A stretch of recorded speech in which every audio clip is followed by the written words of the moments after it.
Hello and welcome back to our study of Peninei Halacha, the teachings of Rabbi Eliezer Malamed Shlita. We will continue this week with our study in the laws of Shavuos. And next we discuss the custom of learning Torah on the night of Shavuos. Rabim noagim lilmod Torah b'simcha b'meshach kol leil chag HaShavuos. So many have the custom, of course, to learn Torah with great joy throughout the night of Shavuos. Yisoda shel hamidig mevur b'zohar. And he actually quotes from a Zohar that it says, Chasidim harishonim lo hayu yishenim ba'osa halayla v'hayu oskim b'Torah.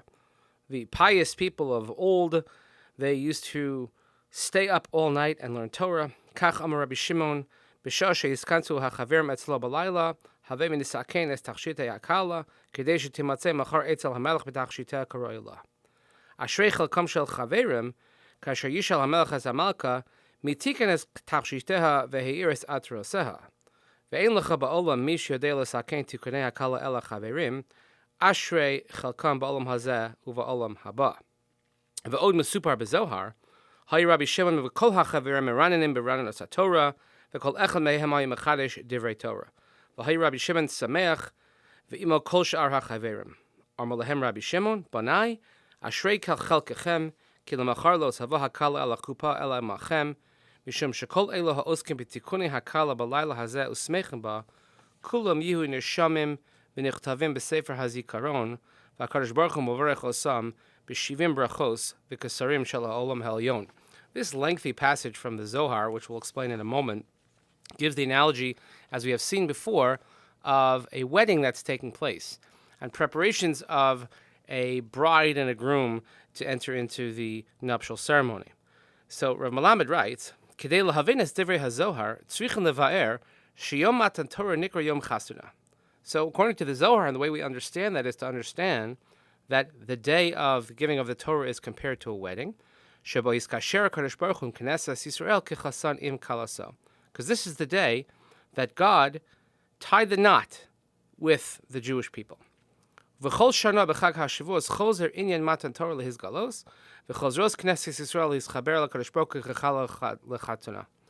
And each year, it's as if we are renewing this procedure, and we are rewedding, remarrying HaKadosh Baruch Hu, so to speak. V'amar hamekubalim, and those on the Kabbalistic bent say, Shalimon haTorah b'leil chag HaShavuos mechines knesses Yisrael lekabalas haTorah b'ofen hayafeh b'yosra. And according to the Kabbalists, what's the best way to prepare Klal Yisrael for this marriage ceremony again to HaKadosh Baruch Hu, and it's the study of Torah. V'al yidei kach, kasher magia hayom, hizocha lehisalos el HaKadosh Baruch Hu lisyached liskasher imo yoser. And therefore, when the time comes on the day of Shavuos for the actual ceremony, for the nuptial process, they will be completely prepared and ever more so ready.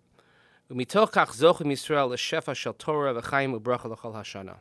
And since we start off in this fashion, this union, and each year it starts anew, then the Jewish people will merit all the blessings in life of Torah for that year. V'amar ha'ari hakadosh, and he quotes from the Arizal, shekol mi sheyasok b'Torah kol halayla v'lo yeshen afilu rega achad, that anyone who studies Torah the entire night of Shavuos and doesn't sleep even for a moment, muftach lo sheyashlim eshnaso, he goes so far as to say that a person who stays up all night and studies Torah and does not sleep, and I would venture my own commentary and doesn't waste time either, then it's guaranteed that he will complete his year and no harm will come his way, because the entire destiny of your year is dependent on this night. These are very, very strong words. Od tam amar laminhag. Another reason that's given is that on the day that the Jewish people received the Torah, they slept late. They slept too much. Maybe this is something that we could perhaps more identify with. And Moshe Rabbeinu had to wake them up to accept the Torah.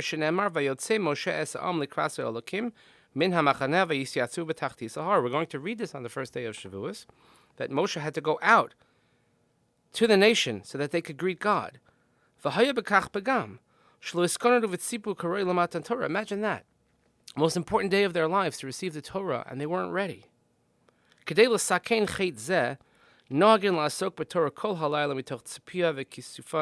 L'or matan Torah, shechozer miskala b'chol shana b'chag HaShavuos. So as a repair, as a remedy, and to remind ourselves of the mistake that we made at the original Matan Torah, we try to stay up all night to show our dedication and our love for this mitzvah and for this process, and we want to make sure that we don't make that mistake again. B'tchila, rak chasidim yichidim haynogim lomod b'layla. Originally, only the very pious people would stay up and learn all night.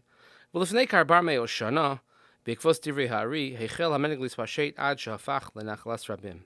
He goes back, he says, 400 years or so in the time of the Arizal, the custom spread out more that most people or many people would be up all night learning. Amnam hizhira mekubala ma'od shanisharim arim yasku b'torah kol alay b'lo levatel zmanam b'dvarim b'telim. However, they made sure that this turned into a real Torah study session and not one of batala, not one where people were wasting time with idle things. Mikol makom ein chava l'kayam minhag zeh.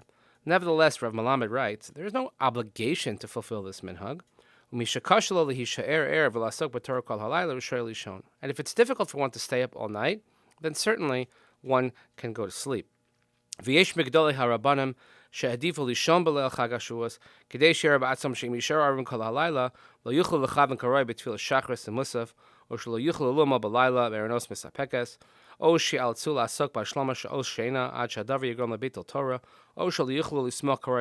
be able to.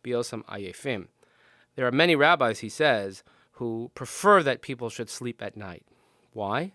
Because, first of all, they'll have difficulty staying up all night. And if they have difficulty staying up, by the time you get to Shacharis, or any of the davening, you'll have difficulty concentrating, and it won't be a real bona fide davening. Or they won't be able to learn properly all night. Or it could cause them harm by messing up one's sleep pattern. Or they will not be able to celebrate the holiday accordingly. I'll be honest with you, in my younger years, I used to stay up all night.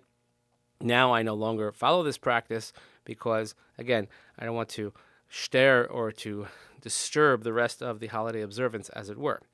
Ulam hanisham arim sovrim shegam mesalima balaylo ena echosi kol kach v'kosher l'chaveim b'tfil shachris yesh minig hakadosh hazeh bitul avas Hashem v'avas haTorah. Nevertheless, even though these factors might come into play, people still think we should stay up all night because it shows our love of God and our love of the Torah.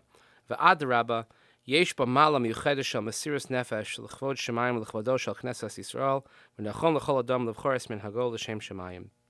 And just the opposite, that there's a great mila, there's a great positive that comes out of this, of giving over, like really the effort that one has to show kavod shemayim, honor to the heavens, and honor of that the people of Israel show for the Torah.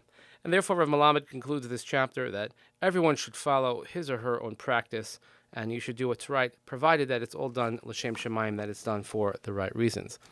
I want to encourage every single person to follow what's right, but certainly to make an extra effort to learn more than you would ordinarily learn. So we have a late night shiur here in Shul on Shavuos, and if you want to stay up all night, kol hakavod to you. But the idea is that this is a reintroduction to the relationship between Knesset Yisrael, the Jewish people, and HaKadosh Baruch Hu on this wonderful holiday. So we have a great week ahead of us, wonderful week of learning as we head into the Chag HaShavuos. Thank you again for listening as we study the Torah of Rabbi Eliezer Melamed from the Peninei Halacha. Thank you so much for listening, and have a great day.